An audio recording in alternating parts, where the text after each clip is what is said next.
കവിത പോലെ മനോഹരമായ ഒരു സിനിമ. ഒരു കാലഘട്ടത്തിനിടയ്ക്ക് ബോളിവുഡിൽ വന്നുപോയ മികച്ച കലാസൃഷ്ടി. ഉത്തരേന്ത്യൻ മണ്ണിലെ യഥാർത്ഥ പെൺജീവിതങ്ങളെ വരച്ചിടുന്ന ലാപത്ത ലേഡീസ്.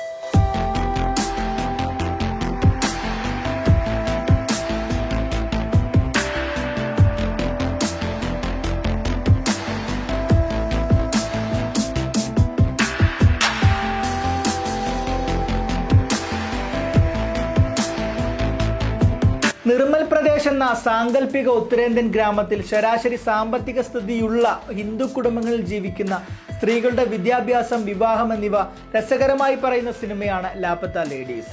ആമിർ ഖാൻ, ജ്യോതി ദേശ്പാണ്ഡെ എന്നിവർ ചേർന്ന് നിർമ്മിച്ച കിരൺ റാവു സംവിധാനം ചെയ്ത ചിത്രം സ്നേഹത്തെയും സ്വപ്നത്തെയും കുറിച്ചുള്ളതാണ്. സ്വന്തം പങ്കാളിയുടെ പേര് പോലും വിളിക്കാൻ അനുവാദമില്ലാത്ത ഒരു സമൂഹം. പഠിച്ചു മുന്നേറാനുള്ള ആഗ്രഹമുണ്ടായിട്ടും 16ാമത്തെ വയസ്സിൽ തന്നെ പെൺകുട്ടികളെ വിവാഹത്തിലേക്ക് തള്ളിവിടുന്ന സമൂഹം.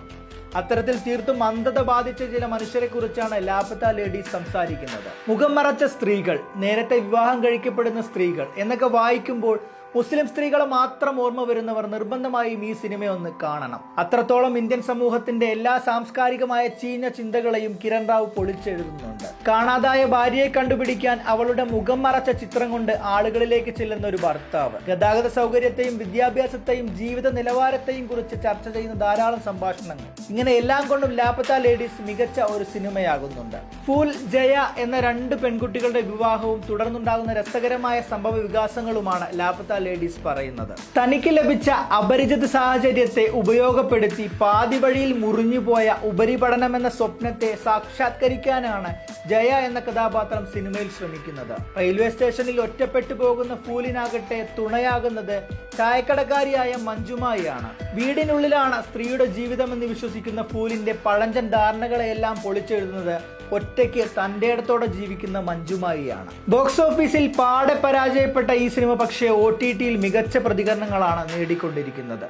അതിനർത്ഥം യഥാർത്ഥത്തിൽ ഈ സിനിമ എത്തേണ്ട മനുഷ്യരിലേക്കൊന്നും തന്നെ എത്തിയിട്ടില്ല എന്ന് തന്നെയാണ്. കുറെ കൂടി വിശകലനം ചെയ്താൽ വീടിനുള്ളിൽ അടങ്ങി ഒതുങ്ങി ചില്ലിട്ട് വെച്ചതുപോലെ ജീവിക്കുന്ന പെണ്ണുങ്ങളിലേക്ക് ഒന്നും തന്നെ കിരൺ റാവുവിന്റെ ഈ സ്ത്രീപക്ഷ സിനിമ എത്തിയിട്ടില്ല. അവർക്കാർക്കും തന്നെ തിയേറ്ററിൽ പോയി ഈ സിനിമ കാണാൻ കഴിഞ്ഞിട്ടില്ല. ഭർത്താവിന്റെ അടിവസ്ത്രം അലക്കിയും അവന് ഭക്ഷണം ഉണ്ടാക്കി കൊടുത്തും കുഞ്ഞുങ്ങൾക്കും കുടുംബത്തിനും വേണ്ട എല്ലാം ഒരുക്കി കൊടുത്തും ഒന്ന് നടുനിവർത്തുമ്പോഴാണ് പലരും ഈ ചിത്രം കാണുന്നത്. യഥാർത്ഥ ജീവിതം പറയുന്ന ഇത്തരത്തിലുള്ള മനോഹരമായ സിനിമകളെ വിജയിപ്പിക്കാതെ നല്ല കണ്ടന്റുകളുള്ള ആഴമുള്ള വിഷയങ്ങളെക്കുറിച്ച് ചർച്ച ചെയ്യുന്ന സിനിമകളെ ഏറ്റെടുക്കാതെ സദാ രാജ്യസ്നേഹവും വിളമ്പിക്കൊണ്ടിരിക്കുന്നതാണ് ബോളിവുഡിന്റെ ഏറ്റവും വലിയ പോരായ്മ. ഒന്ന് പറഞ്ഞാൽ രണ്ടാമത്തേതിന് പാകിസ്ഥാൻ ടെററിസ്റ്റുകളെയും ഇന്ത്യൻ സൈന്യങ്ങളുടെ യുദ്ധവീര്യത്തെയും കുറിച്ച് മാത്രം പറയുന്ന സിനിമാക്കാരാണ് ബോളിവുഡിന്റെ ശാപം. ലാപത്ത ലേഡീസ് പോലെ, 12th ഫെയിൽ പോലെ, ശ്രീകാന്ത് പോലെ മികച്ച സിനിമകൾ ബോളിവുഡിൽ ഉണ്ടാവട്ടെ.